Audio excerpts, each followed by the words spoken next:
Sir সবাই যেখানে বলছে যে হাঁটু ব্যথা কোমরে ব্যথা থাকলে বসে নামাজ পড়তে, দাঁড়িয়ে নামাজ পড়াটাকে সম্পূর্ণ অ্যাভয়েড করতে, বাট সেক্ষেত্রে দেখা যাচ্ছে আপনি পেশেন্টদেরকে সবসময় বলছেন যে যতটা পারা যাবে দাঁড়িয়ে নামাজ পড়া অ্যাভয়েড করতে বলছেন, আপনি চেয়ারে বসে নামাজ পড়াটাকে বা বসে নামাজ পড়াটাকে, তো এটার রিজনটা কেন?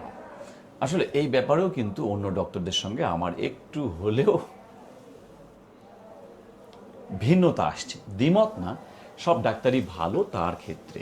যে ডাক্তার আপনাকে যখন বলছেন যে আপনাকে দাঁড়িয়ে নামাজ পড়া যাবে না, চেয়ারে নামাজ পড়তে হবে, that is perfect for that doctor. ওই ডক্টর যা বলেছে আপনার একজন রোগী হিসেবে দায়িত্ব হচ্ছে সেটাই মেনে চলা। যদি কোনো ডক্টরের কাছে কাছে চিকিৎসা নিতে গিয়ে যদি আপনার মনে হয় যে কোনো সন্দেহ থাকে মনে, সন্দেহ নিয়ে কখনো আপনি নিরাময় লাভ করতে পারবেন না। অতএব যে ডক্টর বলছেন যে চেয়ারে নামাজ পড়তে হবে সেটাই করেন দয়া করে।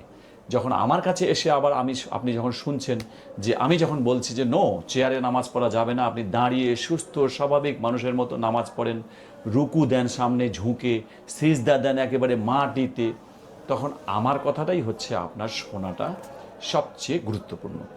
আমার কথা যদি আপনি না শোনেন তাহলে তো একই কথাই হলো যে আমার উপর আপনার ফেইথ বা বিশ্বাস নেই এবং আপনি আসলে নিরাময় লাভ করতে পারবেন না।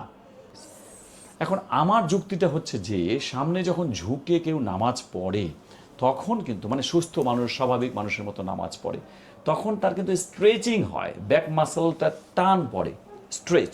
আমরা জানি যে কোনো মাসল যদি স্ট্রেচিং হয় এবং তারপরে যখন রিল্যাক্স হয়, তার মানে স্ট্রেচিং একবার, রিল্যাক্স একবার, এই স্ট্রেচিং আর রিল্যাক্সের ফলে কি হয়?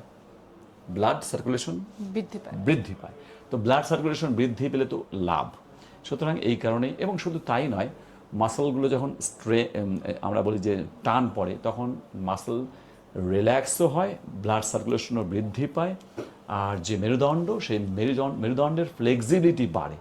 তার মানে নামাজ বা স্বাভাবিক নামাজ হচ্ছে খুব ভালো একটা ব্যায়াম, যেখানে আমার রোগীরা সবসময় এই কথাটা, আপনার প্রশ্নের সঙ্গে এটা মিলিয়ে বলছি, সব রোগী কিন্তু এই কথাটা বলে যে স্যার অন্য ডক্টররা তো বলছেন যে চেয়ারেই নামাজ পড়তে, আপনি আবার বললেন যে না চেয়ার বাদ, স্বাভাবিক নামাজ।